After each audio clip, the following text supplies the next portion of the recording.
The stars above Cadia burned faintly now, pale embers in the endless black. Once, their light had been sharp and defiant, cutting through the veil of the void like the eyes of a soldier standing the watch. But in the wake of the 13th Black Crusade, they flickered as though they too had seen the breaking of the fortress world and could no longer bear to shine. Below those dim constellations lay the ruins of Castle, its walls toppled, its banners long since torn to ash. Every stone seemed steeped in the memory of the siege, the endless bombardments, the sky aflame with the light of dying ships, the tremor of the earth as the first spires fell. There was no wind now, no sound of life, only the low, mournful hum of the warp bleeding into reality from the wound of the Eye of Terror, its auroras stretching across the heavens like ribbons of bruised light. In that silence, Lord Captain Erastes Vaughan stood among the remains of his family's casa, his boots crunched against powdered masonry, his breath fogging in the cold air. He wore no helmet. He wanted the last air of Cadia to touch his skin. Before him lay the great courtyard where generations of Vaughans had taken their oaths to defend the world. In his mind's eye, he saw them, rank upon rank of ancestors, each one etched in memory from the old hollow archives, their eyes hard, their spines straight. They had sworn in the name of the Emperor, but they had sworn, too, in the name of Cadia itself. And now both oaths lay shattered. The thought was a blade twisting in him. The Vaughan bloodline was one of the oldest in Cadia's history. They had fought at the gates of Casa Partox, bled in the shadow of the Cadian pylons, and stood guard in the dark centuries between crusades. For over 1,000 years, no war had claimed every living member of the line. Until now, of the hundreds who had carried the name Vaughan, only he remained. His cousins had died in the orbital bombardments, his sisters on the walls of Casa Mirac, his father on the first day of the final siege. He alone had been away, commanding the aegis of Vaughan in the void above, drawn into the slaughter that became the planet's last defense. By the time he made planetfall, it was already over. The survivors of Cadia were few, scattered to the void like embers carried by a dying wind. Many would serve in the crusade fleets, nameless among the regiments. Others would vanish into the hollow places of the Imperium, their histories erased to keep the record neat. For the Vaughans, there would be no scattering. When Erastes died, so too would the name. He knelt in the courtyard, his gloved hands brushing aside debris until they touched a half-buried object, a shard of stone, its surface fused with something white and brittle. He lifted it carefully. The stone was part of the original foundation of Casa Vortan, quarried in the 1st century after Cadia's founding. The bone bound into it was older still, a fragment of the first Lord Captain, Vaughan, preserved in a rite older than the Imperium itself. It was the bloodline's relic, passed from hand to hand for over a millennium. In its weight, Erastes felt all their voices, faint, fractured, like echoes in a storm. They did not speak in words, but in memories, the sound of distant bombardment, the scent of burning promethium, the press of the enemy against the walls. They reminded him of what he already knew. A bloodline is only as strong as its oath, and his oath had been broken. Yet there was another voice, faint and unsettling, buried deep in the relic's presence. It was older than the others, and it carried no loyalty to the Imperium. It whispered of debts unpaid, of promises made not to a god on Terra, but to something else, something that had demanded Cadia stand at any cost. He looked up at the jagged skyline of his ruined home. "You held for 10,000 years," he said quietly. and in the end, they let you die." The words were bitter on his tongue.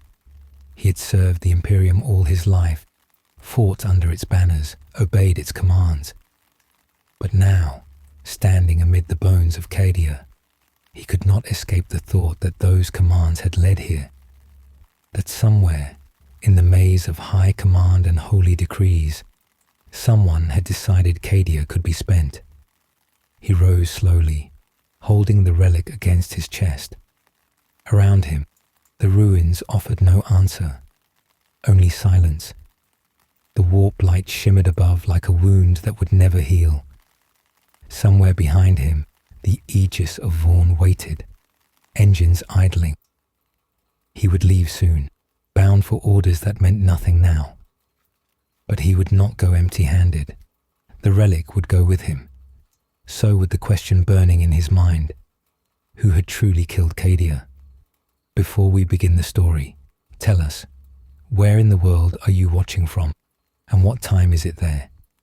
Now grab your coffee, and let's get started. Erastes turned from the courtyard, his boots crunching through the debris.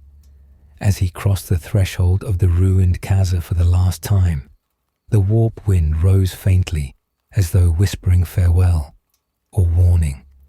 In that sound, he thought he heard the voices again, urging him toward a path he did not yet understand. The Aegis's ramp closed behind him, shutting out the light of Cadia's dying sky.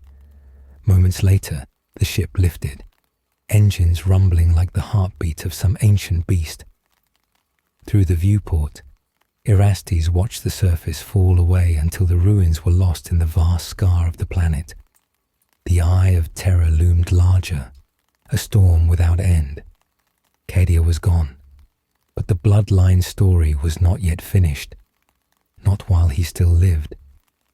The Aegis of Vaughn cut through the void like a silent spear, its hull still scorched from the last battles over Cadia.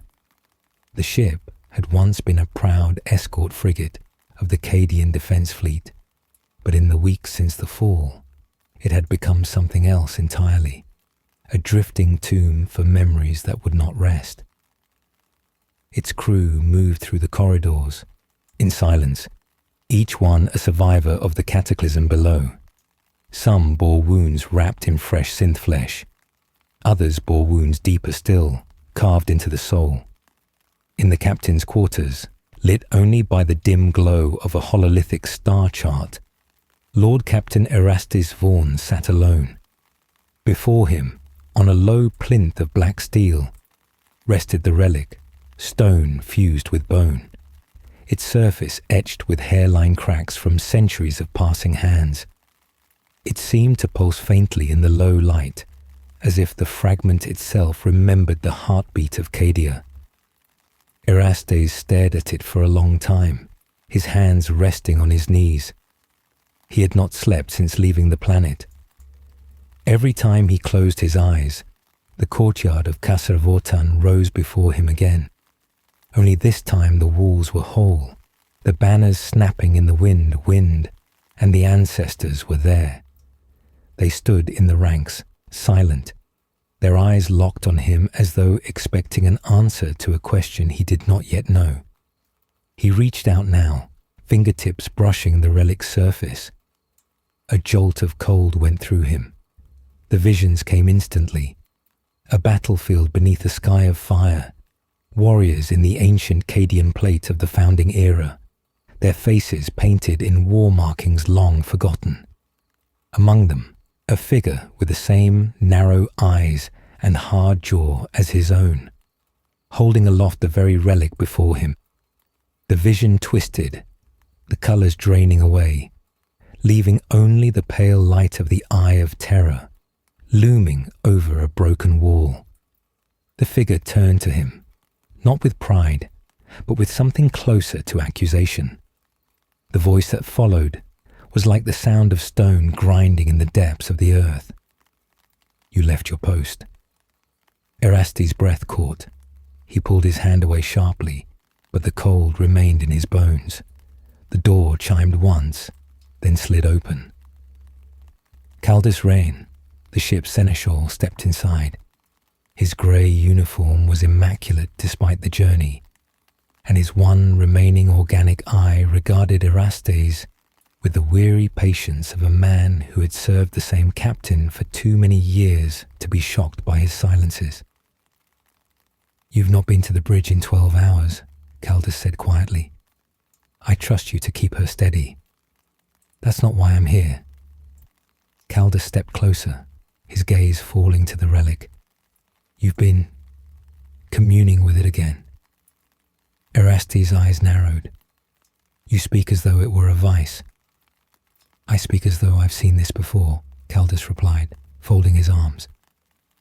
"Your father carried that thing everywhere, in battle, in council, even in his sleep.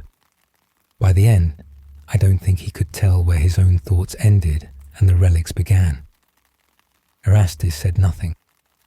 The old seneschal's words stirred a fresh unease in him, but he would not give voice to it. Caldas hesitated, then lowered his voice.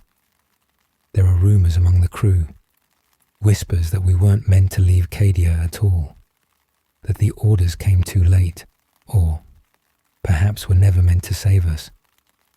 The captain's gaze lifted slowly from the relic. "You think we were abandoned?" "I think," Caldas said carefully, "that the Imperium spends lives as freely as Prometheum, and the Cadian regiments have always been expensive to keep fed." Erastes leaned back in his chair, feeling the cold metal through his uniform. The idea had gnawed at him since the first hour of the evacuation, but to hear it aloud was to make it real. "Say what you mean, Caldas." The seneschal held his gaze. "I think someone wanted Cadia to fall." The silence that followed was deep enough to feel the hum of the ship's reactors beneath it. Erastes did not answer. Instead, his eyes dropped again to the relic, and for a heartbeat, he thought he saw a faint shift in the cracks along its surface, as though they had deepened. Later, in the quiet of ship night, Erastes returned to the plinth. He activated the hololith, its cold blue light painting the walls with constellations. With a slow, deliberate motion, he placed the relic upon the emitter's central plate. The hololith flickered, then shifted. The projected stars warped, pulling away into strange patterns that did not match any imperial chart he had ever seen. Systems blinked into view one by one, unfamiliar, unnamed, and yet somehow known to him in the marrow. The map formed a rough spiral, its outer edges tangled with sectors marked as forbidden in the most ancient administratum records. At the spiral's heart burned the faint red pulse of the Eye of Terror. The captain's breath slowed. He reached out and traced the route with one finger, feeling the cold weight of inevitability settle on him. Behind him, unseen, the relic pulsed once more.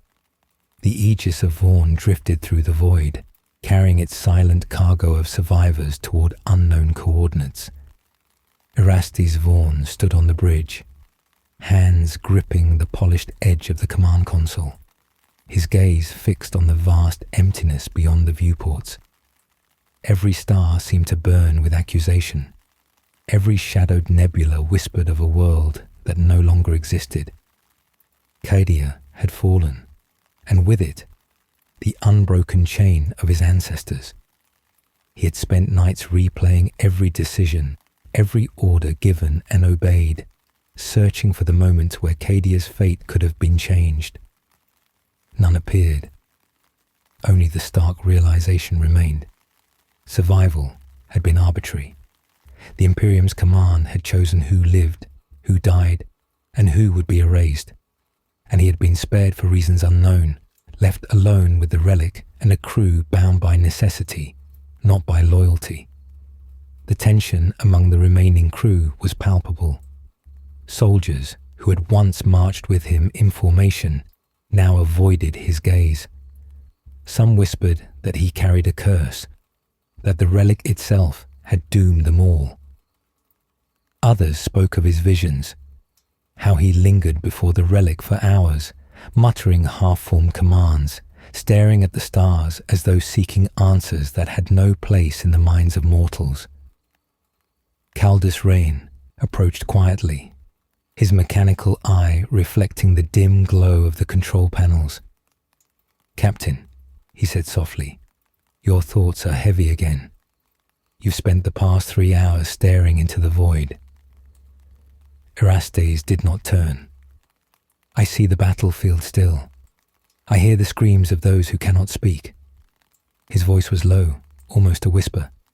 "I see my cousins, my sisters, all gone while I was alive." Caldus sighed. "Survivor's guilt will not save Cadia." "No," Erastes admitted, "but it will drive me to answers. If Cadia's fall was inevitable, then we are left only with the remnants of truth.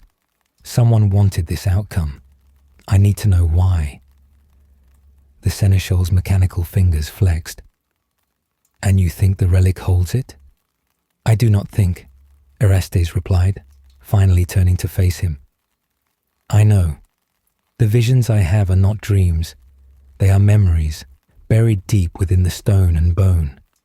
They are fragments of those who stood before me, guiding, or perhaps warning me." Caldus hesitated. "There are whispers among the crew. Some say you have begun to question your orders, even the Emperor's will, that you might follow paths they would call heresy." Erastes' jaw tightened. "I am loyal to the Emperor," he said, though the words tasted bitter. "But loyalty without understanding is a blade in the hand of the blind." A silence followed, heavy and unbroken. Outside the viewports, the void remained indifferent, endless and unknowable. The Aegis carried them through sectors uncharted, systems erased from Imperial records. Each star they passed seemed to mock the futility of their existence, a reminder that the galaxy had moved on without Cadia. Later, Erastes convened the senior officers in the war room. The hololith projected the spiral map revealed by the relic, and each of them studied it in silence. None spoke, for the patterns were alien yet familiar, as though calling to a memory long buried in the bones of Cadia itself. Marshal Thalera Dane, his oldest friend and confidant, finally broke the silence. "You follow this map at the risk of mutiny," she said, her voice cold but steady. "The crew is uneasy. You are not the only one grieving. They fear this path is not one of salvation, but of damnation." Erastes met her gaze. "Salvation has no place here, Thalera. Only truth. If we do not follow this trail, then Cadia dies twice, once in fire, once in memory." She shook her head, the faintest tremor in her armor betraying her inner conflict. "And if the trail leads to heresy, if the path you seek brings ruin not just to us, but to the Imperium itself?" Erastes' hands clenched into fists at his sides. "Then it is a risk we must bear. I cannot unsee what I have seen. I cannot unhear the whispers of those who came before me. The bloodline demands that I act, even if the universe itself resists." For a long moment, the war room was silent again, save for the faint hum of the ship's reactors. Outside, the stars wheeled slowly across the void, indifferent to the struggles of men, to the fate of empires. Yet within the spiraling paths of the hololith, Erastes glimpsed a design he could not ignore, coordinates leading ever closer to the eye of terror, to a darkness that promised answers and perhaps judgment. That night, he returned alone to the relic. The stone and bone pulsed faintly, and he laid his hands upon it. He felt the visions again. Warriors of the founding era, whispering names and places, enemies forgotten by time, battles erased from all records. Their voices were not cruel, but insistent, demanding that he continue the journey. He closed his eyes and whispered a vow. I will follow, no matter the cost, for Cadia, for the bloodline, for the truth that no one else dares remember.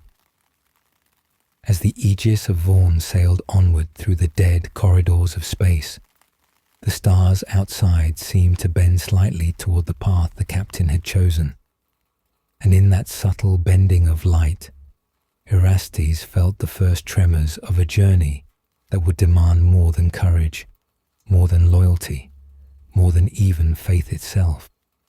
The bloodline had survived the fall of a world, but survival alone would not suffice.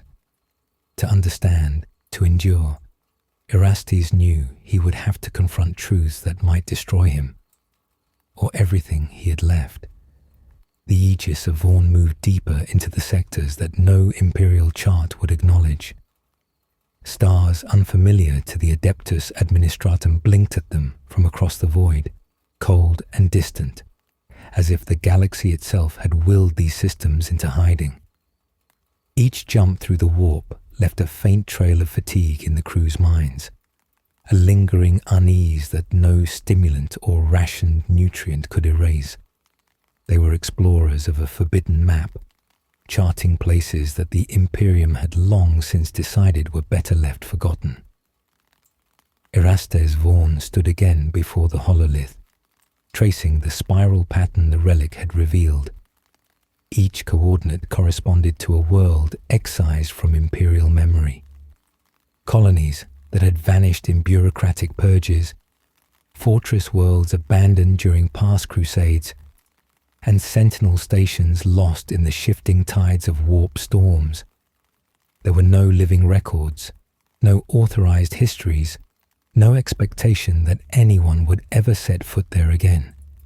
Yet the relic pulsed, faint and insistent, as though it knew something hidden that Erastes did not yet understand. Caldus Wren entered silently, his mechanical eye scanning the map. "Captain," he said, "these coordinates, they do not merely lead away from Imperial space. They spiral inward toward a point I would not wish to imagine. If the legends are true..." Erastes' gaze did not leave the projection. "If the legends are true," he repeated, "we are approaching the edge of understanding. The bloodline was not spared to wander the void for comfort. It was spared to find truth." Caldus exhaled a mechanical hiss through his respirator. "Truth is a double-edged sword. The crew fears it. I fear it. And yet, they will follow you, if only because you carry the weight of a name that commands respect." In the corridor beyond the war room, murmurs of dissent had begun to spread. Soldiers exchanged furtive glances, whispers of unease and muttered warnings. Some feared that following a path excised from history was tantamount to damnation. Others quietly admired the captain's resolve, drawn to the relic's gravity without fully understanding why. It was in that tension between obedience and doubt that Erastes realized how fragile the morale of the remaining crew had become. He summoned his senior officers for a council. Among them, Marshal Thalera Dane's presence was steady, though her armor bore the faint scratches of recent skirmishes against wayward boarding drones scavenged from Cadia's surface. She spoke first. "This path is dangerous," she said. "These systems are unknown. Some of them may be lifeless, some may be hostile. And yet, every coordinate we pass brings us closer to something. I do not know if we are pursuing salvation or doom." Erastes nodded solemnly. "I do not seek salvation. I seek answers. The Imperium abandoned Cadia. Someone made that choice, and the relic insists we follow where the truth leads. The bloodline's responsibility is to see what others cannot, to witness the forgotten. We are its instruments now." A heavy silence followed. Only the hum of the warp drives filled the room. Each officer wrestled with their conscience. Obedience, duty, fear, and loyalty colliding like the stars outside their viewport. Later, Erastes withdrew to the observation deck. The void stretched in every direction, unbroken, infinite. The stars seemed to shimmer differently here, as though some unseen hand was rearranging them to mark a path only he could perceive. The relic lay on the deck's console, pulsing with faint, rhythmic light, a heartbeat older than the memory of Cadia itself. He held it in his hands, feeling the weight of millennia. The visions came again.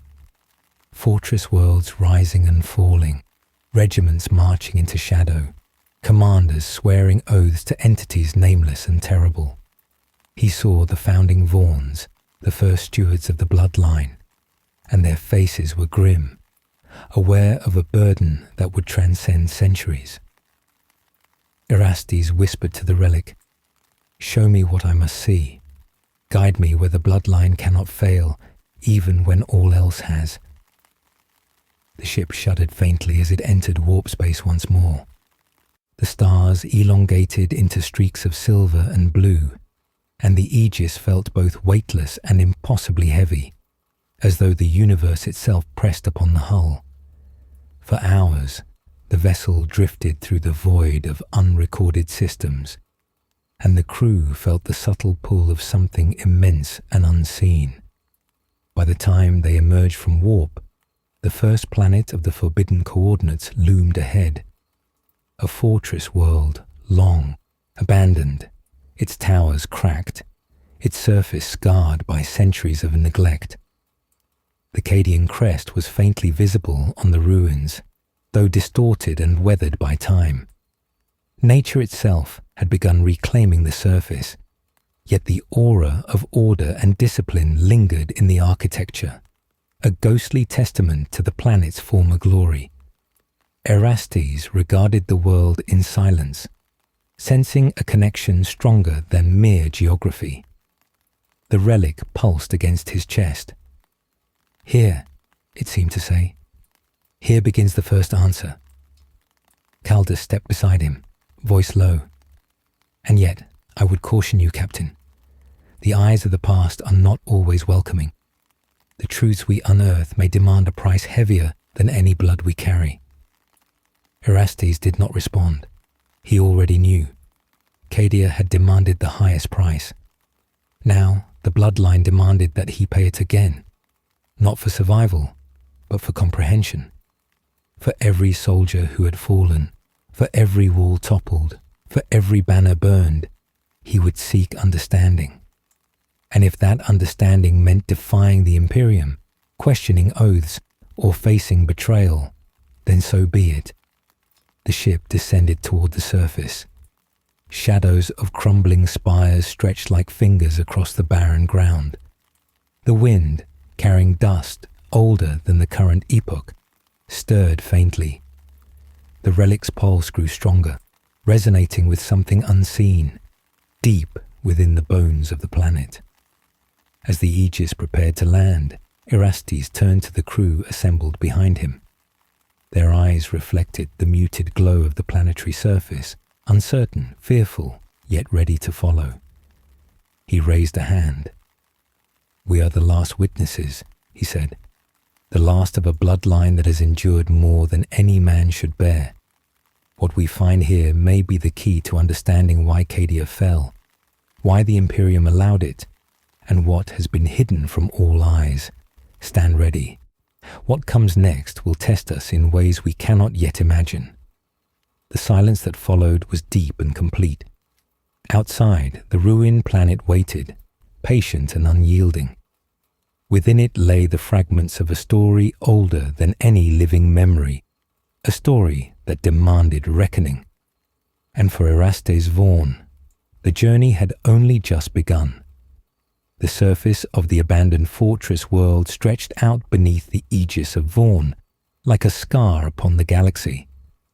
Rusted towers pierced the thin atmosphere, their spires jagged, their banners tattered into unrecognizable shreds. Winds, faint but persistent, carried the grit of centuries across the plateaued terrain, stirring dust from ruined battlements and stirring the ghosts of the fallen.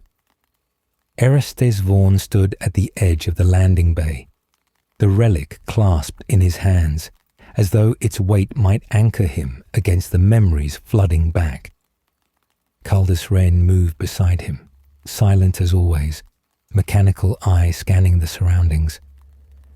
"This world," he said quietly, "has not seen life in millennia, and yet it hums." Erastes' gaze did not leave the spires. "It hums, with purpose," he said. "With memory. Every stone, every scar, every trace left by those who came before. It resonates with what the bloodline has carried through the ages." The crew disembarked cautiously, armored boots crunching against debris, each step echoing across the ruins.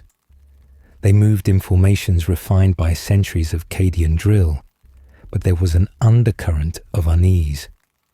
Soldiers glanced at each other, hesitant, unsure if the hum they felt was coming from the world or from the relic itself. Marshal Thalira Dane fell into step beside Erastes. "Captain," she said, voice low, "you've led us into a dead world. For what?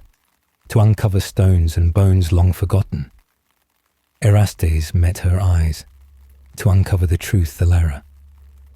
And the truth does not respect time or death or our fears. Cadia fell because someone willed it, someone allowed it. This world may hold the first answers." They proceeded toward the central keep, its gates half collapsed, its walls riddled with scorch marks from centuries-old weapons fire. The relic pulsed faintly, and with each step, Erastes felt the whispers grow stronger, soft murmurs in a language older than the stars, voices echoing through the corridors of memory.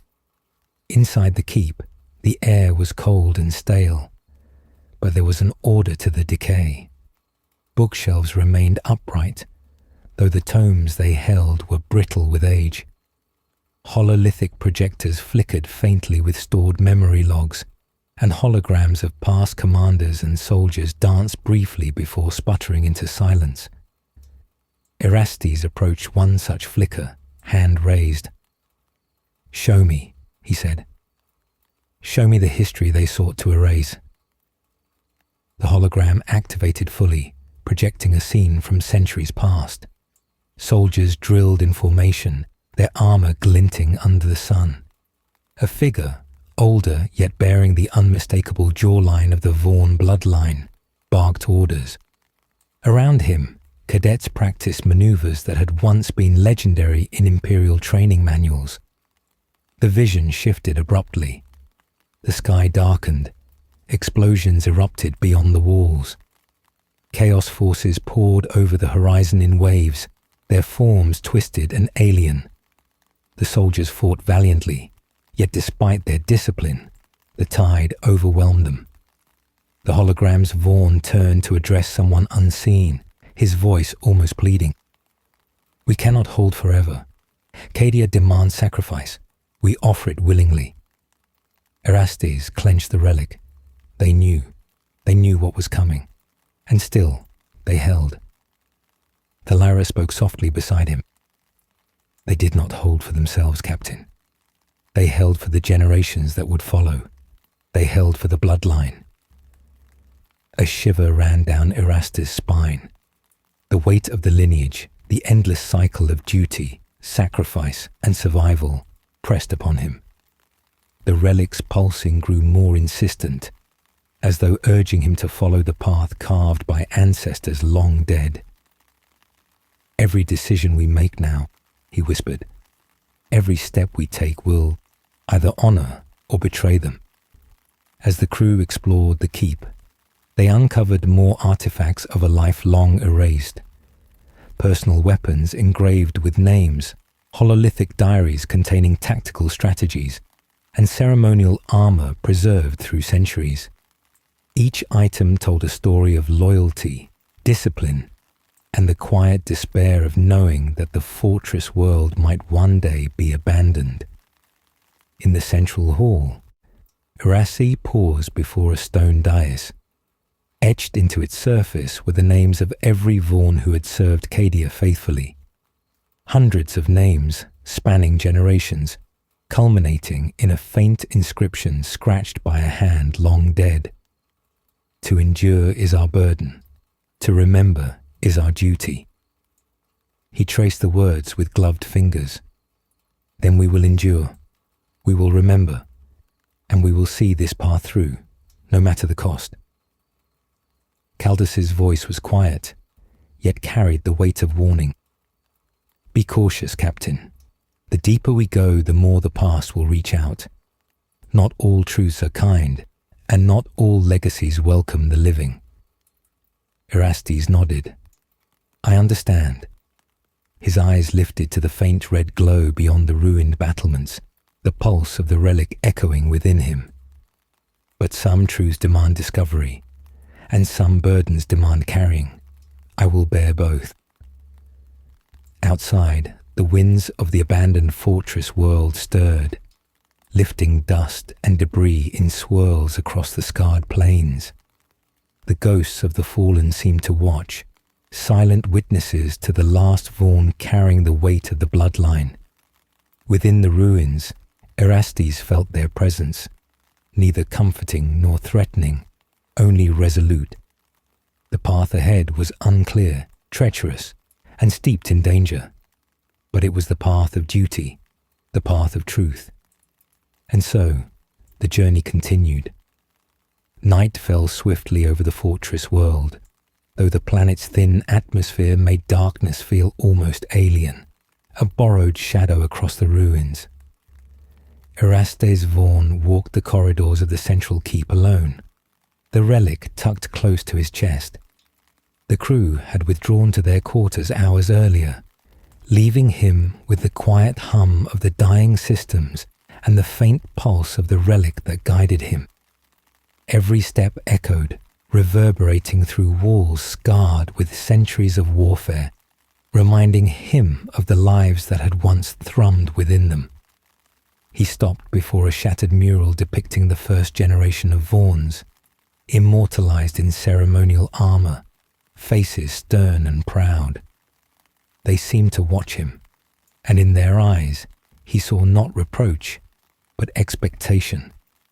The weight of the bloodline pressed on him as if it were a living entity, demanding obedience and understanding, even in a world abandoned by both time and the Imperium. The door behind him hissed open. Caldus Wren entered, his presence quiet, yet unyielding. Captain, he said, voice measured, you should rest. The strain of the past weeks shows in your gait. You've not slept properly since leaving Cadia. Erastes did not turn. I cannot sleep, not yet. Cadia's ghosts follow me, and the relic will not be still. Caldus studied him, mechanical eye reflecting the dim light. It is more than Cadia. The crew feels it too. They speak in whispers, Captain. They say the relic speaks to you, guides you, and yet they fear it. Erastes finally turned to face him. It does not speak in words, he said quietly. It speaks in memory, in purpose, in duty. It is not my guide, it is my inheritance. The bloodline entrusted it to me for a reason. I will not abandon it as others abandoned Cadia. Caldus exhaled slowly. And yet, inheritance is a heavy burden. Not all who bear it survive the weight. You are alone in this, Captain. Even Thalera, loyal as she is, cannot carry your history. You must bear it yourself. Erastes nodded, eyes drawn to the relic once more. I have carried it this far. I will carry it further. The night stretched on, heavy and unbroken. Shadows fell across the corridors in jagged patterns, and Erastes wandered deeper into the keep, tracing paths long unused. The relic pulsed faintly, and with each pulse, memories surfaced, not only of Cadia's fall, but of the bloodline itself. Victories, losses, betrayals, and quiet triumphs recorded only in the bones and stones of their forebears. He reached a chamber filled with the skeletal remains of an archive, hololithic records broken and flickering in fragments of light. Dust swirled through the air, disturbed only by his presence. Among the wreckage, Erastes found a partially intact hololith. Its light flickered on, projecting a star map etched in unfamiliar constellations, coordinates that led deeper into forbidden space, farther than any Imperial ship had charted. He placed the relic upon the hololith's projector. The relic's pulse grew stronger, resonating with the stored memory, revealing a path not just through space, but through history itself. The map detailed the campaigns of forgotten regiments, the hidden machinations of officers erased from record, and the unseen influences that had shaped Cadia's fate. The Lyridane entered silently, watching him study the projection. "Captain," she said softly, "this path, it is treacherous. Each coordinate leads further into unknown space. Are you certain the bloodline demands this, or are you chasing ghosts?" Erastes did not look at her. "I am chasing neither ghost nor glory. I am following the legacy entrusted to me.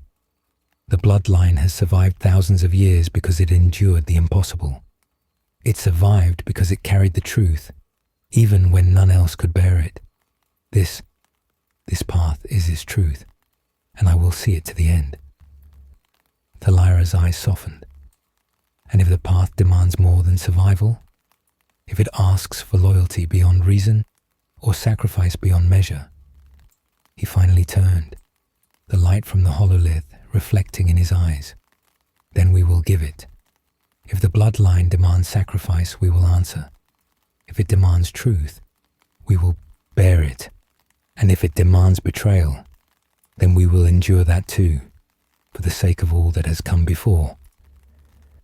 A silence followed, broken only by the soft pulse of the relic. Outside the keep, the winds swept across the plains, carrying with them the dust of forgotten centuries. The stars above seemed closer now, pressing against the thin veil of atmosphere, whispering faintly of destiny and doom. Erastes returned to the observation deck alone later, sitting with the relic upon his knees. He traced the patterns of the spiral map in his mind, feeling the pull of inevitability that guided him ever onward. Every choice, every hesitation, every act of loyalty or doubt would matter. The relic had shown him the first threads of a tapestry that stretched across time and space, woven with blood, sacrifice and silence. In the quiet of the deck, he whispered into the void, "We will not fail. The bloodline endures. Cadia's truth endures. And I endure." The Aegis of Vaughn shuddered faintly as it prepared for another warp jump. The path was clear, yet fraught with unseen peril. The crew, though fearful, followed without question, for they understood that their captain carried more than command. He carried history itself, and in the heart of that ancient relic, the whispers of 1,000 generations awaited his next step. The Aegis of Vaughn emerged from warp into a sector choked with debris, shattered hulls of forgotten ships, remnants of fleets lost to battles erased from Imperial memory.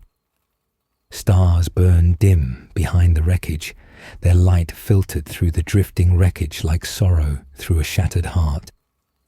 Erastes Vaughn stood at the command console, eyes narrowing as he scanned the field.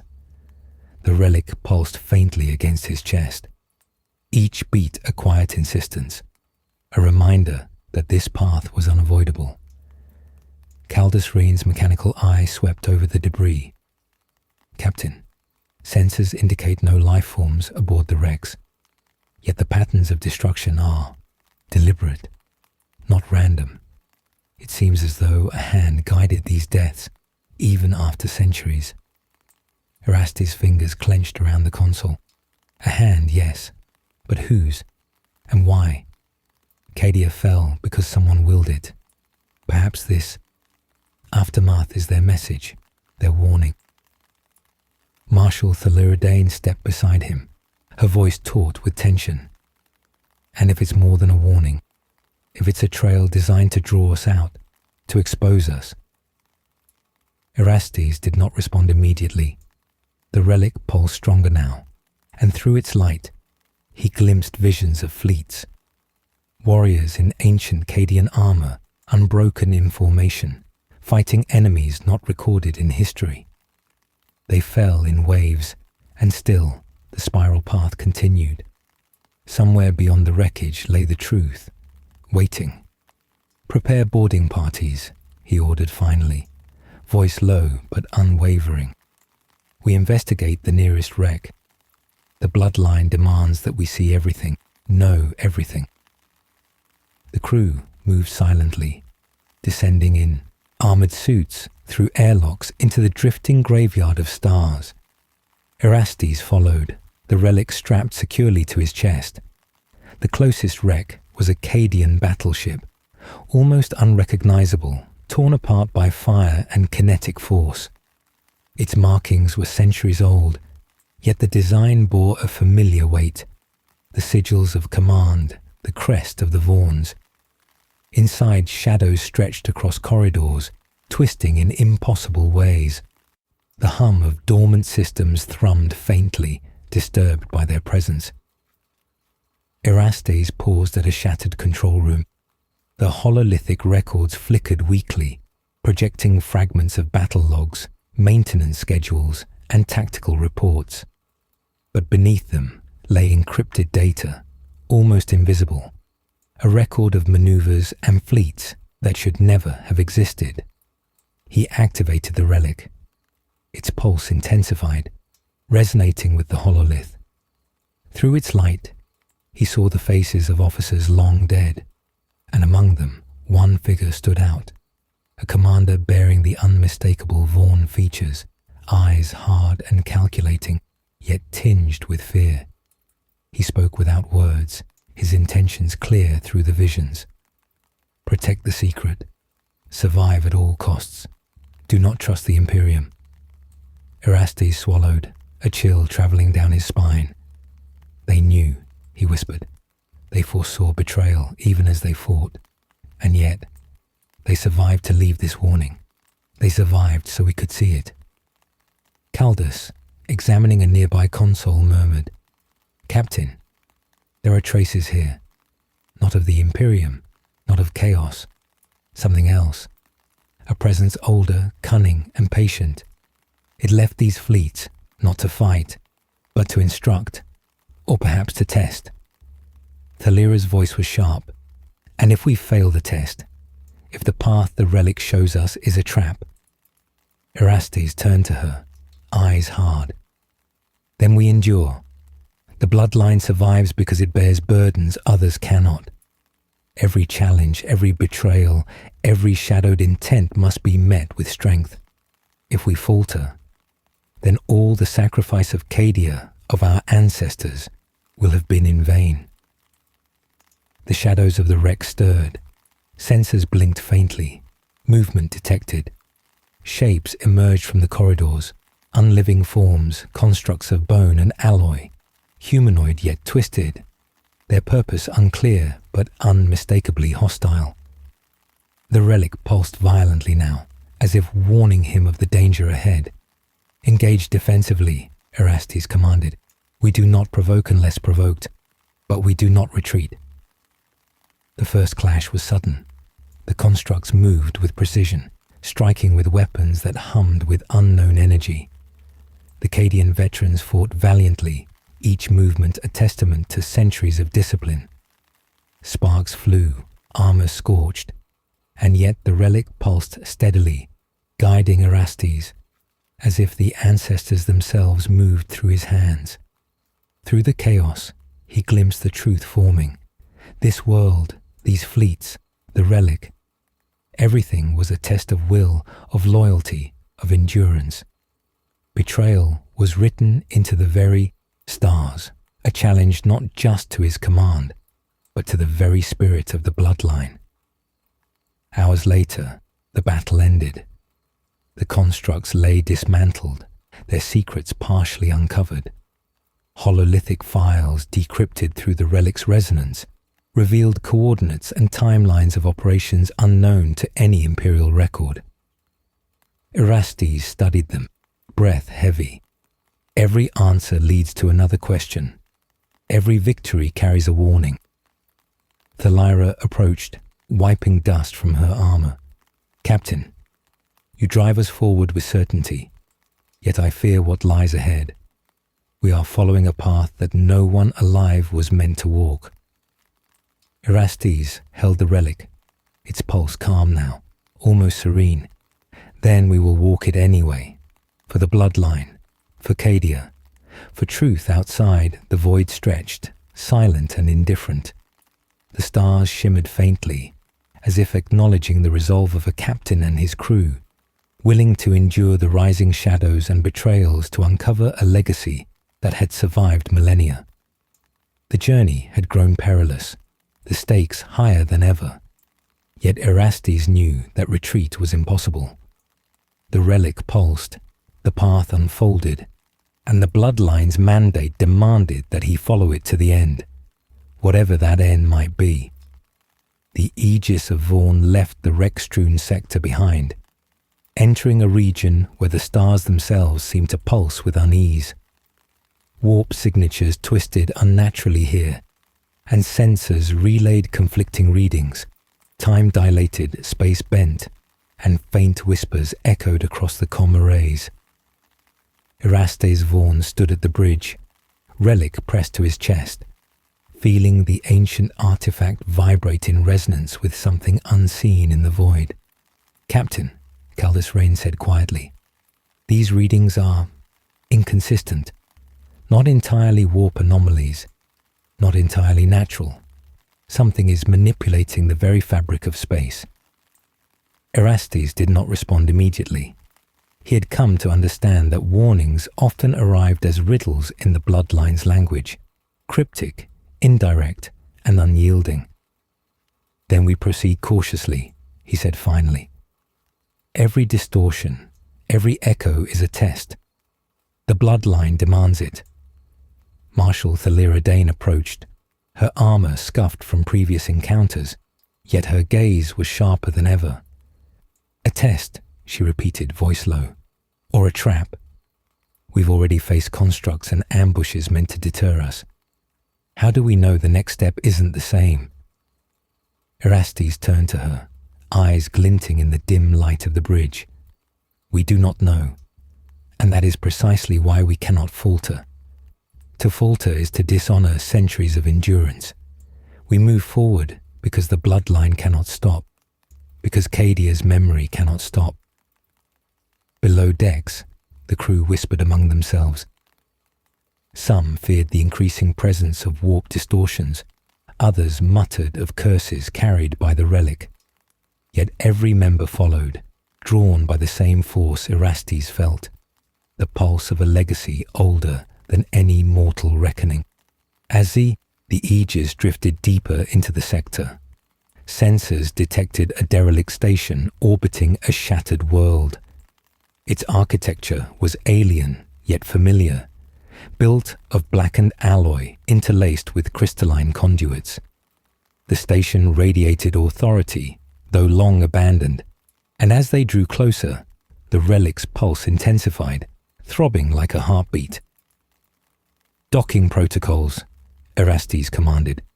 "Prepare a boarding party." A lead the boarding crew, clad in armored suits, descended onto the station.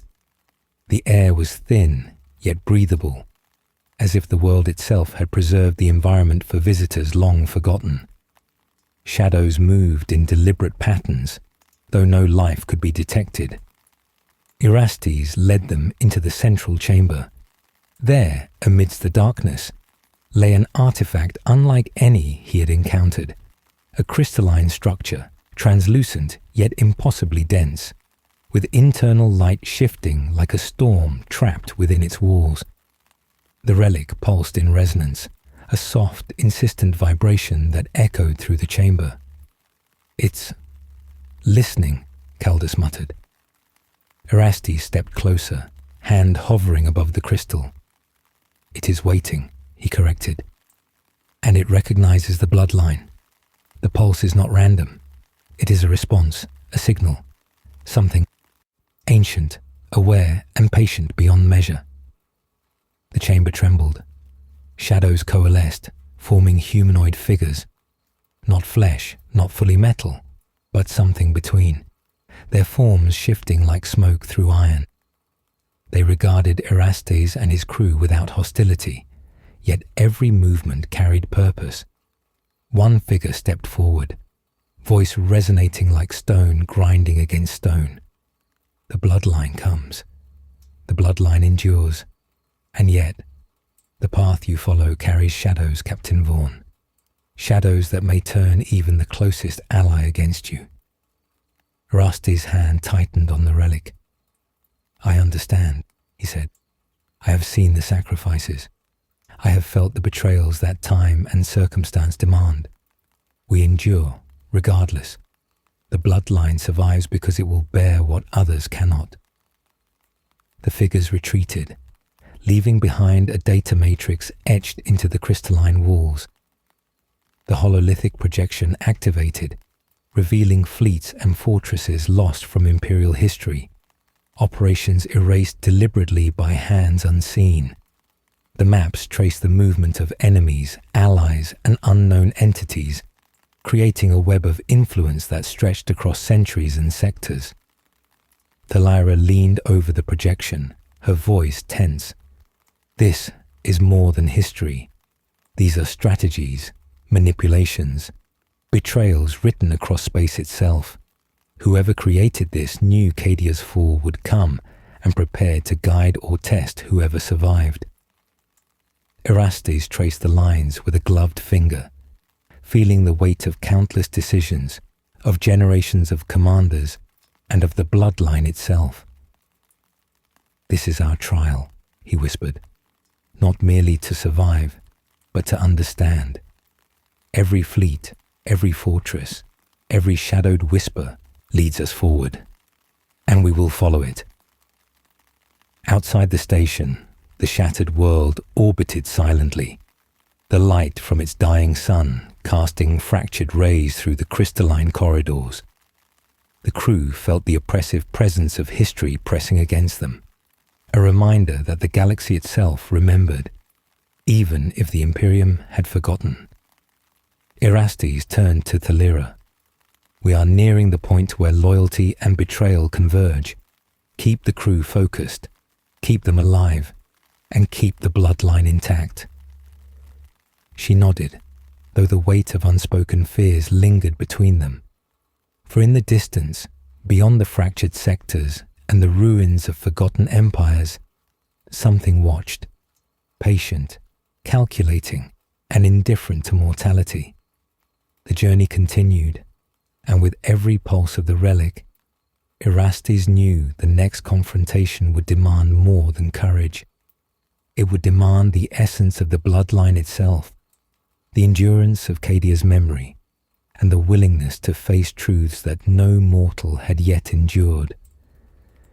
The aegis of Vaughn had settled into orbit around a darkened world, its surface marred by canyons and fissures that seemed to breathe with a memory older than the Imperium itself.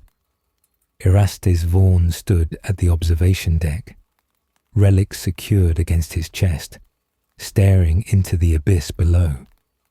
Stars flickered through the planet's broken atmosphere, as if winking knowingly at the burden of a bloodline that had survived centuries of war and betrayal.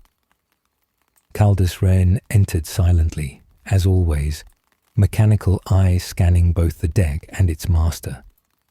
"Captain," he said, "there are anomalies in the warp near this system. They appear sentient. They interact with the relic subtly, as if testing our resolve." Erastes nodded, eyes narrowed. "Tests are the bloodline's inheritance. We endure them, as we have endured all others. But we must be cautious. This world conceals more than it reveals, and every shadow may hide betrayal. Below, the crew moved with an uneasy rhythm. Whispers had begun to circulate, some speaking of unseen watchers, others questioning Eraste's leadership. They admired him, feared him, and yet some quietly doubted whether following the path dictated by a relic from forgotten ancestors was wise. Thalira Dane joined Erastes on the deck, her armor scarred from previous conflicts. "Captain," she said quietly, "there is dissent among the crew. A few question your judgment, your decisions. They wonder if we are chasing ghosts or carrying the burden of those who cannot return." Erastes turned, voice low but resolute. If loyalty were measured by comfort, the bloodline would have ended centuries ago. We carry burdens others cannot bear. The crew may doubt, but they will follow. Their survival depends on understanding the path, and the path is ours to walk, regardless of fear or hesitation. A subtle vibration pulsed through the ship, faint yet insistent. The relic had begun to resonate with the planet below. Erastes lowered himself into a hollow chair, allowing the artifact to guide his senses. Through the relic, he perceived the echoes of the world's past. Cadian regiments that had fallen in silence, officers who had betrayed one another under unseen pressures, and whispers of conspiracies that stretched across centuries. One image struck him with particular intensity: a close ally, a commander of the bloodline who had once sworn loyalty to Cadia, turning away at the critical moment, leaving comrades to die in a battle that should have been winnable. The relic pulsed violently, warning him that such betrayal was not isolated, and that shadows of duplicity lingered even among the living. Thalira's voice cut through his reverie. "You see it too, don't you? The bloodline is not only bound by history, it is tested by it. We follow, yet even among ourselves, the threat of betrayal exists." Erastes' eyes glinted with grim resolve. "We are not the first to face this. The weight of our ancestors demands endurance, even when the knife of treachery comes from within. I will not falter. I will not allow doubt to fracture us." Below decks, murmurs grew louder. A lieutenant approached Thalira, voice low. "Ma'am, some are planning to challenge the captain's authority. They say the relic guides him, not the mission. They fear what lies ahead, and they fear what it may demand of them." Thalira's jaw tightened. "Then we remind them why the bloodline endures. Loyalty is not a suggestion, it is survival." Erastes convened the senior officers in the command chamber.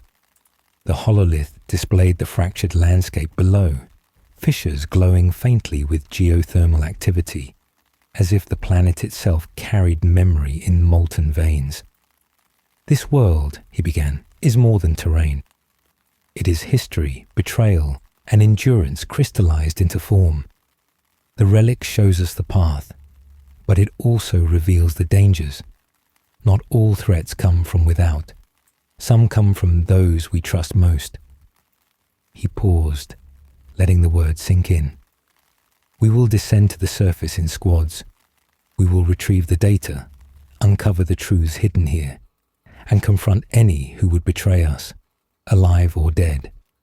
Every decision will carry consequence. Every hesitation will be measured." As the teams prepared for deployment, Erastes lingered at the hololith, fingers tracing the deep fissures of the planet. A vision came unbidden.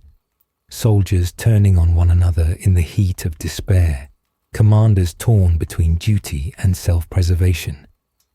Betrayal was not only a threat of the past, it was a shadow stretching into the present, a test of who the bloodline truly trusted.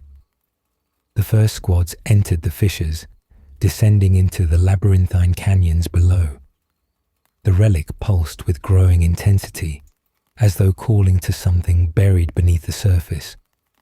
Strange echoes reverberated through the passages, footsteps that did not belong, whispers in languages that had long vanished from memory, and fleeting shadows that moved against the light.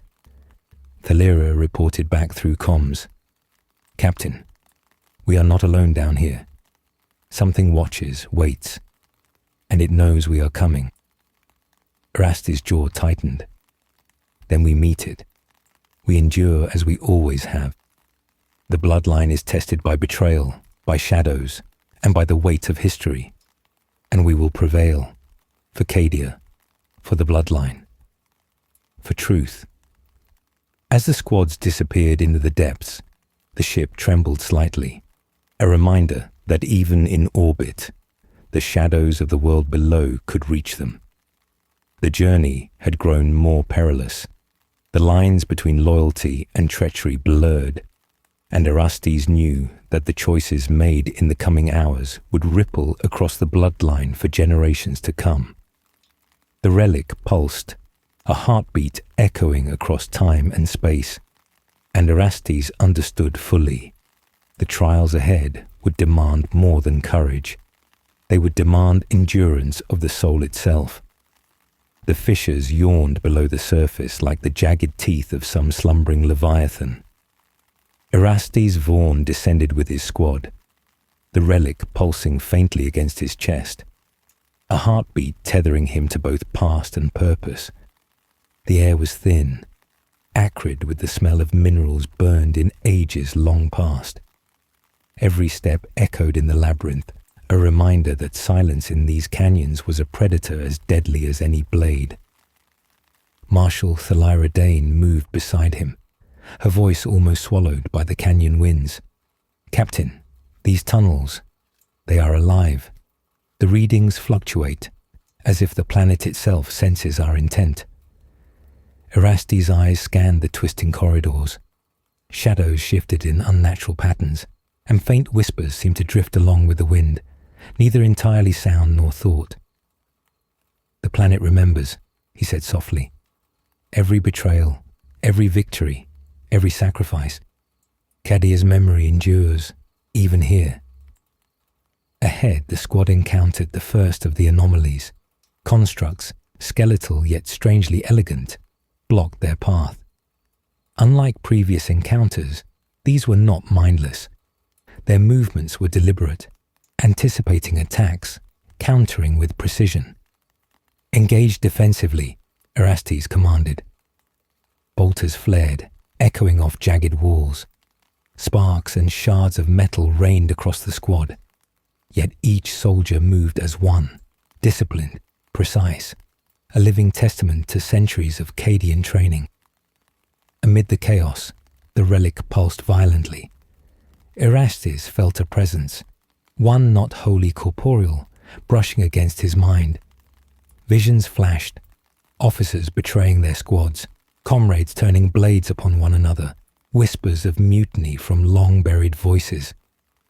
"Captain," Thalira shouted over the din, "the constructs, they are feeding on our fear, our hesitation." Erastes' eyes hardened. Fear is a weapon. Hesitation is betrayal. We end this now, together. The battle was swift, brutal, yet the constructs fell. But as the echoes of gunfire faded, Erastes realized with a chill that they had not merely faced guardians. They had faced trials designed to test loyalty, and the relic had guided them here, revealing both courage and cracks in trust.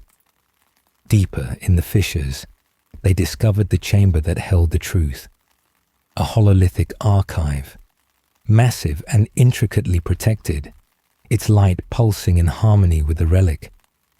The logs contained histories erased from Imperial record, fleets abandoned, commanders turned traitor, secret alliances with entities that the Imperium would not name. Erastes activated the archive. Projections filled the room, scenes of betrayal, strategy, and desperation spanning centuries. One figure moved among the projections, and Erastes froze. It was a living officer of the bloodline, someone he had trusted implicitly. The logs revealed acts of treachery, a quiet manipulation of events that had cost lives and altered battles. Thalira's voice trembled. Captain, this cannot be true. Not them. Eraste's gaze did not waver. Truth is not always convenient. Loyalty is tested in silence, and sometimes the silent betray first. He gripped the relic tighter. We endure, not because the path is simple, but because it demands everything of us. Even betrayal cannot break the bloodline. A sudden tremor shook the chamber. The walls shifted, crystalline fissures opening to reveal a secondary corridor. Within it, shadows moved with intent. Something or someone awaited them, aware that the bloodline had discovered the hidden truths. Prepare yourselves, Erastes commanded. We face not only the relic's trial, but the living embodiment of treachery itself. Stand firm. Stand together. The squad advanced cautiously, bolters ready, blades drawn. Whispers followed them, indistinct and yet familiar, echoing doubts and fears they had long buried. And then, from the shadows, a figure stepped forward. The officer from the projections, alive and present, their eyes cold and calculating. Erastes Vaughan, the officer said, voice steady, almost serene. You follow blindly what you do not fully understand. The bloodline survives, yes, but at what cost? Some truths demand sacrifice. Some loyalties are too fragile to endure the weight of history. Erastes felt the relic pulse violently, resonating with the confrontation. Then let the cost be known, he said, voice firm. We endure. The bloodline survives, and every betrayal, every shadow will be faced and overcome. The officer's expression did not change. We shall see, Captain. We shall see who endures and who falls. The chamber's walls shifted further, closing them in. Outside, the fissures trembled as if the world itself anticipated the coming confrontation. In that moment, Erastes understood fully. The trials would not end here. Betrayal would come from within and without, and only the endurance of the bloodline and the strength of those who followed would decide the fate of Cadia's memory. The relic pulsed again, a heartbeat echoing across time, and Erastes steeled himself. The trial of loyalty, courage, and endurance had begun in earnest. The chamber trembled under the weight of unseen forces, walls shifting like the ribs of some colossal beast. Erastes Vaughan stood with the relic pressed against his chest, eyes locked on the officer who had emerged from the shadows. Once a trusted lieutenant, now a living reminder that loyalty was not absolute. Thalira Dane moved beside him, her blade drawn, her eyes reflecting both defiance and unease. Captain, she said quietly, we are surrounded. The constructs from before, they are returning, but now they are augmented, almost aware. Erastes did not flinch. The bloodline survives because it endures the impossible. We face them as we face all trials, together or not at all. His fingers tightened on the relic, its pulse resonating with a rhythm older than the stars themselves. From the shadows, the officer stepped forward again, voice cold and measured. You cling to tradition, to the bloodline's name, but tradition is not enough. Leadership requires choice, and choices have consequences. Erastes' eyes narrowed, and yet some choices are inevitable. Some betrayals must be faced and some truths accepted. You would see us falter. You would betray the very essence of what Cadia was. The officer's expression remained unreadable. Not betray, Captain. Test. You are unprepared for what lies ahead. You follow a path laid by the dead, but the living must decide whether to endure or collapse under the weight of history.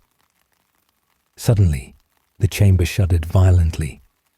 Crystalline fissures opened in jagged patterns, and the constructs advanced, moving with precision, calculating their strikes as if anticipating every decision. Bolters fired, illuminating the chamber with flashes of disciplined chaos. Erastes led the counterattack, each motion guided by the relic's pulse. The constructs were relentless, yet each strike, each parry, revealed weaknesses in their rhythm. The relic seemed to anticipate their movements, feeding Erastes glimpses of maneuvers not yet executed. Thalera fought alongside him, each swing of her blade precise, echoing centuries of Cadian training. Yet even as they gained ground, the officer moved through the chaos with unnatural grace, interfering subtly, sowing doubt and hesitation among the crew. A sudden surge of energy pulsed from the officer's gauntlet, and a squad member fell, lifeless, despite their armor holding strong. The crew hesitated, uncertainty creeping into their formations. Erastes' voice cut through the panic like a blade. "Steady, the bloodline endures, stand firm." The relic pulsed violently against his chest, and a vision struck him. Fleets collapsing under betrayal. Comrades turning against each other in the shadows of war, whispered treacheries that had shaped Cadia's fate long before he was born. He saw the officer's choice, mirrored in the vision. A decision to manipulate, to fracture, to test loyalty through suffering. Erastes understood now. Their enemy was not merely constructs or shadowed corridors. It was doubt itself, the insidious poison that had claimed even the most disciplined hearts. "Thalera," he said, voice sharp, "we must confront him. Not the constructs, him. If we falter here, the bloodline dies not by blade, but by betrayal." They advanced through the chaos, weaving between firing lines and shifting shadows. The officer met them in the center of the chamber, eyes cold, voice calm. "So you choose confrontation, bold yet predictable. But are you prepared to face the cost?" Erastes raised the relic, its pulse harmonizing with his heartbeat. "I do not measure cost by fear. I measure it by endurance, by survival, by the will to uphold what must not be forgotten." The officer's lips twitched in something resembling a smile.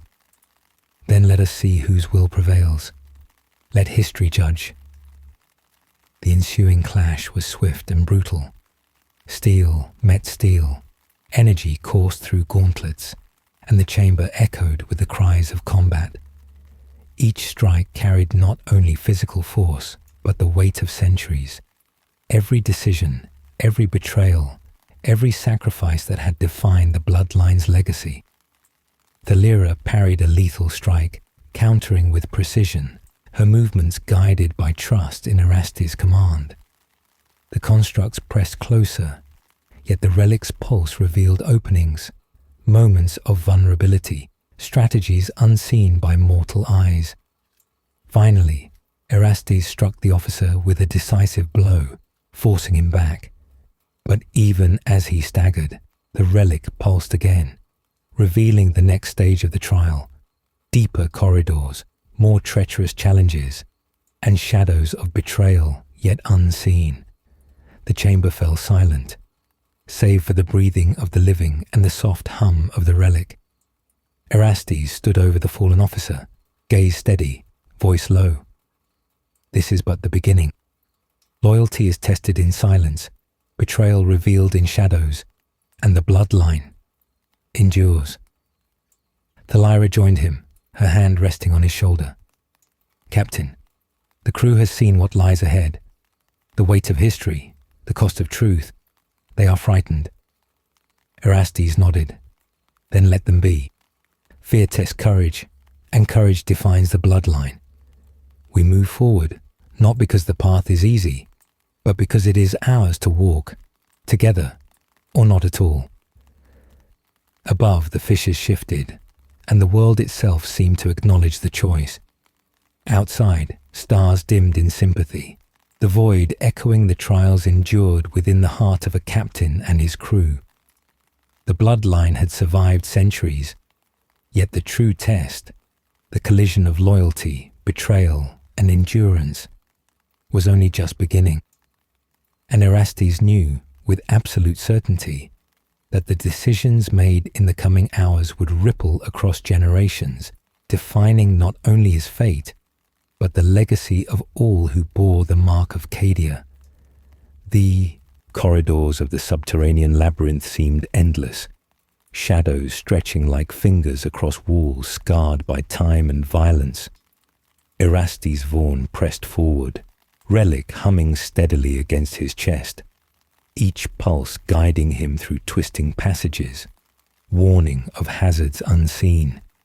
The crew followed, disciplined but wary, each step echoing in the hollow tunnels with a resonance that felt almost sentient. Marshal Thalira Dane moved at his side, eyes scanning constantly. "Captain, sensors indicate more anomalies ahead. Not constructs this time. Something organic, something aware." Erastes' gaze hardened. "The bloodline faces death and betrayal alike. We will confront both." He paused at a fractured chamber, walls etched with glowing runes. These markings, they are not merely warnings, they are instructions. We have walked this path because it was laid before us, but understanding it may yet define our survival. As they progressed, whispers began to echo along the tunnels, subtle, faint, almost like distant conversations. Yet they carried meaning, striking at the crew's deepest fears. Soldiers glanced at one another with suspicion, uncertainty threading through even the most disciplined ranks. The relic pulsed violently now, responding to the undercurrent of doubt, reminding Erastes that the greatest threat was often unseen. Suddenly, the passage opened into a vast cavern, the ceiling lost in darkness. Bioluminescent fungi glowed along jagged rocks, casting long, trembling shadows. In the center of the cavern, remnants of a Cadian warship lay embedded in the ground, twisted by an ancient explosion. The sight stirred memories in the relic. Visions of battles long past, officers fallen, friends betrayed. From the shadows emerged figures, humanoid yet malformed, their eyes burning with faint, unnatural light. They were not constructs, nor entirely alive. They were the echo of Cadia's defenders, warped by time and unknown forces.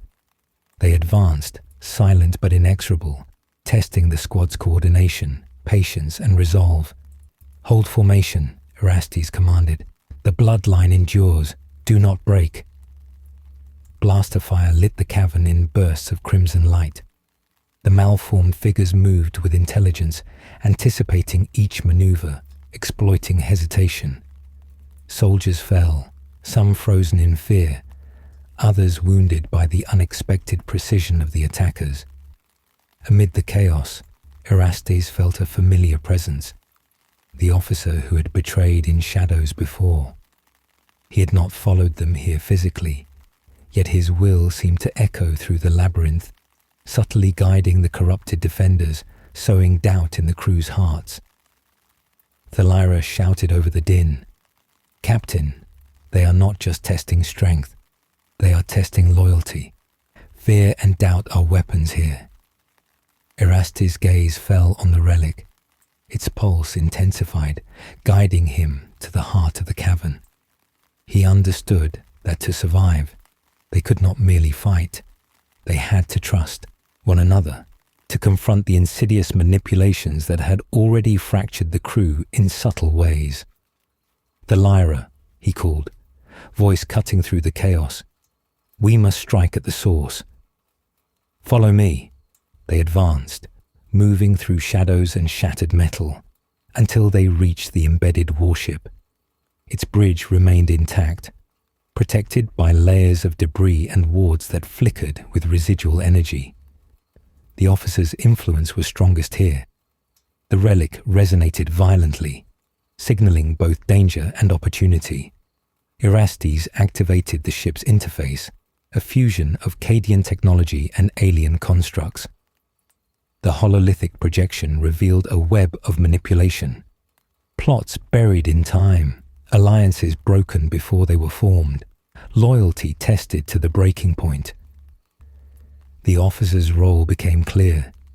Every anomaly, every construct, every whisper of betrayal had been orchestrated to fracture the bloodline, to test whether they could survive internal treachery as well as external threats. Thalira's voice trembled. "Captain, it's more than a trial. It's a reckoning. The crew, they may not endure this." Erastes pressed the relic to his chest. "Then we ensure they do. Courage is not the absence of fear. It is the resolve to act despite it. Loyalty is not blind. It is forged in fire, tested in shadows. We endure because we must, not because it is easy." The malformed figures surged once more, a final wave of testing. Bolters roared, blades clashed, and the crew moved as one under Erastes' unwavering command. The relic pulsed in sync with their heartbeat, guiding each strike, revealing vulnerabilities in the enemy's formation. Slowly, the figures fell back, dissipating into shadows that retreated, as if acknowledging the bloodline's resolve. Exhausted but alive, Erastes surveyed the aftermath. The cavern was silent, save for the faint hum of the relic and the labored breathing of his crew. The officer's presence lingered in their minds, a reminder that the trials were far from over. "Captain," Thalira said softly, placing a hand on his shoulder. "We have survived, for now, but the burden of what we've seen, it will follow us." Erastes nodded. "It will, and we will bear it, as the bloodline has borne every burden before us, every betrayal, every shadow, every trial. We endure. The path continues, and our duty does not end here." Outside, the world's fissures glowed faintly in the dying light of its sun, casting fractured reflections across the cavern. The bloodline had faced both internal and external trials, survived against manipulations of body and mind, yet the journey was far from complete. The relic pulsed once more, a heartbeat echoing across centuries, signaling that the ultimate trial and the final reckoning still awaited. The sky above the shattered world churned with storm clouds of blackened ash, pierced by the cold light of distant dying stars. The Aegis of Vaughn hovered in orbit, its hull battered from previous engagements, yet the relic pulsed with unwavering insistence, guiding its captain toward a confrontation that had long been inevitable. Erastes Vaughn stood on the observation deck, hands clenched on the rail. Below, the fissures of the world glowed like veins of molten iron, a network of trials and secrets etched into the planet's very soul. The officer who had betrayed before awaited them within the deepest core, orchestrating events with a precision and patience that gnawed at the edges of Erastes' resolve. Thalira Dane approached, her armor marked with scorch and impact, yet her eyes shone with determination. "Captain," she said, voice low, "the crew is uneasy. They have survived every test, but this final confrontation, many fear it will be our undoing." Erastes' gaze did not leave the swirling fissures below. Fear is the companion of the unprepared. The bloodline is not built on ease or comfort. We endure because the weight of history demands it. Every choice, every sacrifice, every trial has led us to this moment, and we will not falter. The boarding teams descended, plunging into the planet's core. The corridors twisted unnaturally, walls pulsing with energy that seemed alive, reacting to the presence of those who dared approach. Whispers followed them, voices of long-dead Cadian officers, echoing warnings and accusations alike. Every step brought tension to a razor's edge. Every shadow hinted at betrayal. Finally, they entered the central chamber. It was vast beyond comprehension, a cathedral of jagged stone and bioluminescent veins, the air humming with the resonance of the relic. And there, standing at the chamber's heart, was the officer, alive, unyielding, and calm amidst the chaos of the environment. Erastes stepped forward. It ends here. Every shadow, every betrayal, every manipulation, you face the consequence of your actions. The officer's lips curled in something like a smile. Do you understand, Captain? This is not merely confrontation. This is revelation. The bloodline survives through endurance, yes, but at what cost? Loyalty is tested, hearts are broken, and the path forward is chosen not by the strongest, but by those willing to sacrifice all.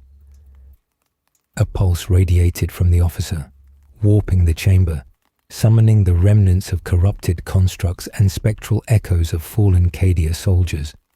The squad was immediately tested, caught between physical threat and psychological terror. Thalira shouted, rallying the crew. Form ranks, protect one another. Trust is the weapon that fear cannot pierce. Erastes activated the relic fully, feeling the ancient energy resonate with his being. Time seemed to stretch and bend. The chamber became both immense and claustrophobic, filled with echoes of the past and visions of possible futures.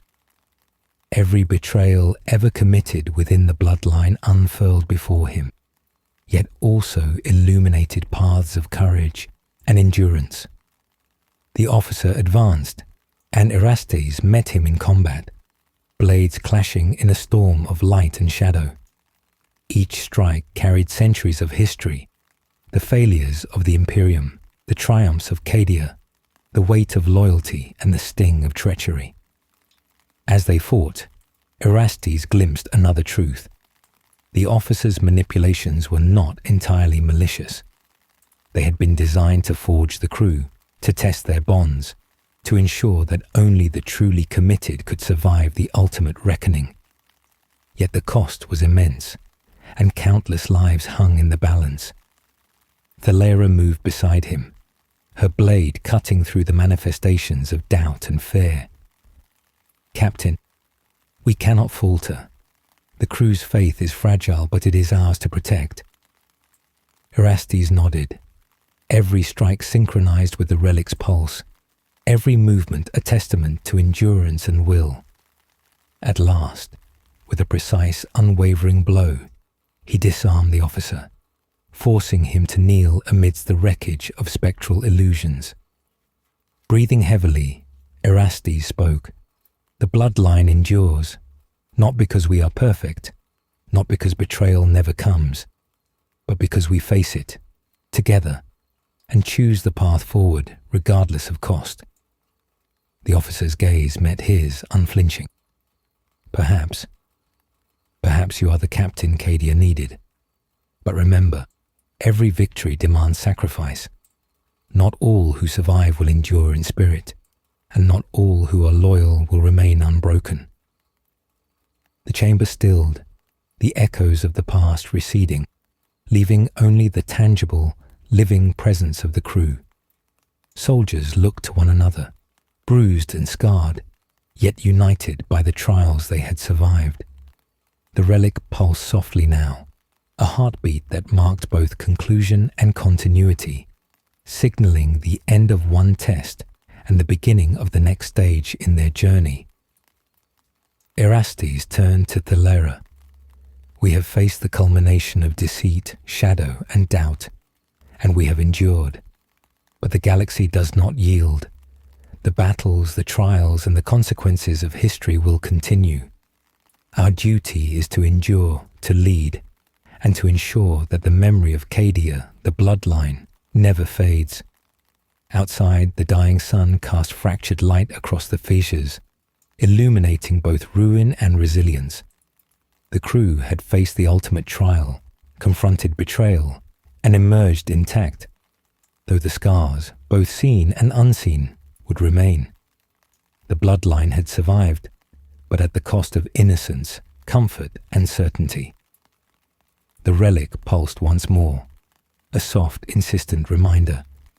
The final reckoning loomed beyond the horizon, and Erastes Vaughan knew that the choices made here would echo through generations, shaping not only the future of Cadia's memory, but the fate of all who would inherit the burden of the bloodline. The core of the world trembled beneath them, a heartbeat echoing from the molten veins and fractured bedrock. Erastes Vaughan stood at the threshold of the central chamber, relic pressed to his chest, its pulse resonating with both the planet and the lingering memories of Cadia's fallen legions. The officer who had betrayed and tested them throughout the labyrinth awaited, a phantom of judgment and consequence, as if the world itself had conspired to forge this confrontation. Thalyra Dane moved to his side, her armor scorched and battered, eyes fierce and resolute. "Captain, the crew is prepared, but the cost of what comes next may shatter even the strongest among us." Erastes did not flinch. The bloodline endures not through ease but through fire and shadow. Every sacrifice, every betrayal, every pain is part of the legacy. We do not falter now. The officer stepped forward, his presence commanding the chamber, a calm that belied the violence woven into the walls around them.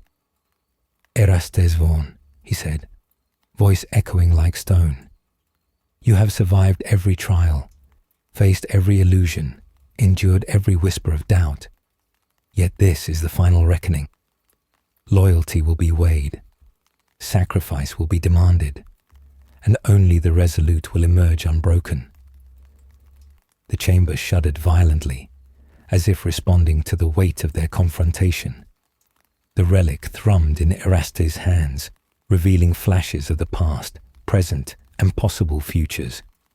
Visions of fallen comrades, shattered regiments, and the immense burden of choice. From the shadows emerged the malformed constructs and spectral echoes of Cadia's dead, their forms more grotesque and threatening than ever. But the officer did not raise a weapon. Instead, he allowed them to advance, a final test, not of strength, but of endurance, cohesion, and leadership, under the most extreme pressure. "Stand together," Erastes shouted, voice carrying across the chamber. "The bloodline does not crumble. Trust in each other, and the shadows cannot prevail." The crew moved as one, disciplined and precise, every action guided by the relic's pulse. The constructs struck with calculated force, yet each blow revealed cracks in their formation, weaknesses to exploit. Bolters flared, blades met sinew and steel, and the chamber became a whirlwind of motion, light, and shadow. Amid the battle, the officer approached Erastes, unshielded, almost inviting confrontation. "Do you understand, Captain? To endure is not merely to survive. To endure is to bear the weight of every life you command, to confront the betrayal that lurks even within your own ranks, and to make choices that will scar the soul forever." Erastes met him head-on, blade clashing against gauntlet. "I understand fully. The bloodline endures because we do not abandon the living to fear, nor allow the shadows of the past to dictate our resolve. Sacrifice is necessary, yes, but it is also the crucible that defines us." The officer struck again, and Erastes countered, each movement reflecting centuries of martial tradition and the accumulated wisdom of the bloodline. Around them, the crew fought desperately, confronting spectral adversaries and their own creeping doubts. A sudden surge of energy from the relic sent the constructs and echoes retreating, as if acknowledging the strength of unity and the resolute will of the bloodline. Yet even as the battlefield cleared, the chamber quaked violently, fissures opening around them. The officer stepped back, voice grave. "Erastes Vaughan," he said, "you have proven yourself. But endurance has a cost. One life must be offered to seal this trial, one that cannot return to the living lest the bloodline fracture irreparably." Thalira's eyes widened, and the crew froze, realizing the ultimate test had come. A voluntary sacrifice to preserve the unity and survival of the bloodline. Erastes looked at each member, his gaze finally resting on Thalira. "This is the burden we bear. To endure is to decide whose absence preserves the whole. I will not ask another to pay what I must." Before anyone could protest, Erastes pressed the relic to his chest fully, and a wave of energy erupted, binding the fractured spirits, the constructs, and the echoes of betrayal into a singularity of containment. His body glowed with searing light as the chamber's energies converged on him, his life becoming the fulcrum that held the trial and the bloodline together. Thalira screamed, rushing forward, but Erastes raised a hand. "Endurance is not given, it is chosen. Remember this. Protect the bloodline, survive, lead, endure." The energy crescendoed, and with a final pulse, Erastes' form vanished, leaving the chamber in silence. The relic lay dormant, its pulse faint but steady, a heartbeat that carried the legacy forward. The crew, shaken and grieving, understood the cost. Their captain, the embodiment of Cadia's bloodline, had become the ultimate sacrifice to ensure that the legacy would not fracture, that betrayal would not destroy them. Outside, the dying sun cast fractured beams across the fissures, illuminating both ruin and resilience. The bloodline had survived the ultimate test, yet at the cost of its guiding light. Thalira knelt beside the relic, voice choked. "Captain, we will endure, for Cadia, for the bloodline, for you." The world itself seemed to acknowledge the sacrifice, fissures glowing faintly as if in silent tribute. The crew emerged from the labyrinth, battle-worn and changed, bearing the weight of both survival and loss. The final confrontation had ended, but the echoes of choices, betrayals, and sacrifices would resonate forever, shaping the path of the bloodline through the stars. The relic pulsed softly one last time, a heartbeat in the void, carrying the memory, the endurance, and the sacrifice of Erastes Vaughan across time and space. The world was quiet now, a stillness that carried both grief and solemn reverence. The fissures of the planet glowed faintly, remnants of the trials that had reshaped history, carved into stone and shadow alike. Erastes Vaughan was gone, his body sacrificed, yet his presence lingered in the relic, in the pulse that still marked the heartbeat of the bloodline. Thalira Dane stood at the edge of the central fissure, eyes tracing the patterns of light and shadow that stretched into the horizon. The crew, scattered yet disciplined, watched in silence. Their captain's sacrifice had preserved them, preserved the legacy of Cadia, yet the absence of his voice weighed heavier than any enemy ever could. "Captain Vaughan," Thalira whispered, voice trembling, "you bore the burden none of us could. You endured what was unimaginable, and in doing so, ensured we would live. But at what cost?" A soft pulse emanated from the relic, the lingering heartbeat of Erastes, a reminder that even in death, he guided them. The crew knelt in silent respect, each carrying memories of his leadership, his courage, and the choices that had shaped their survival.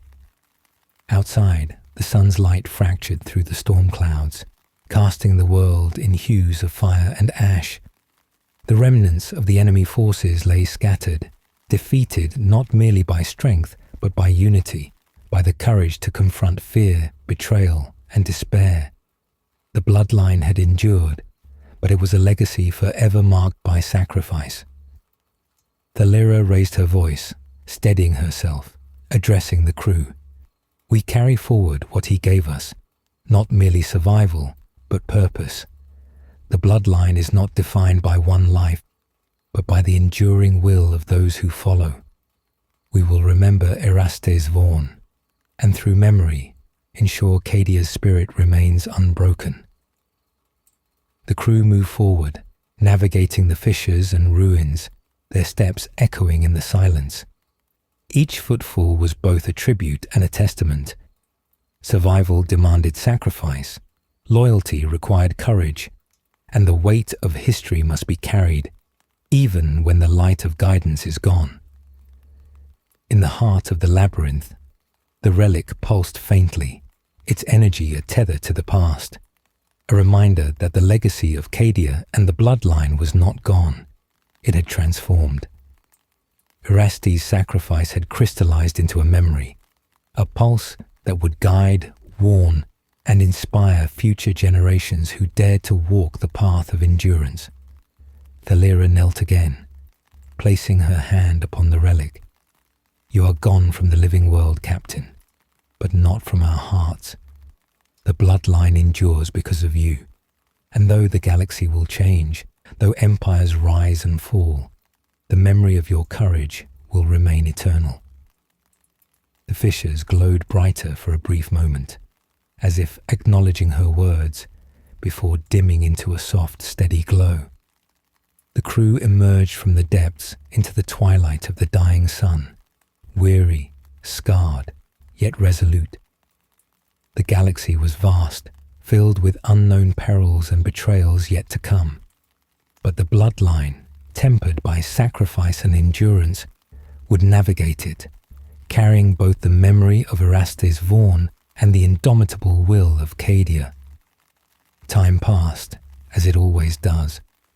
Worlds fell, stars died, and empires rose and crumbled.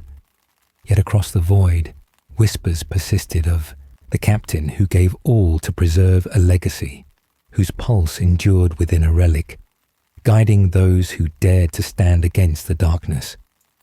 Immortality, in the truest sense, was not the preservation of life, but the endurance of spirit, the resonance of sacrifice, and the unyielding memory of courage.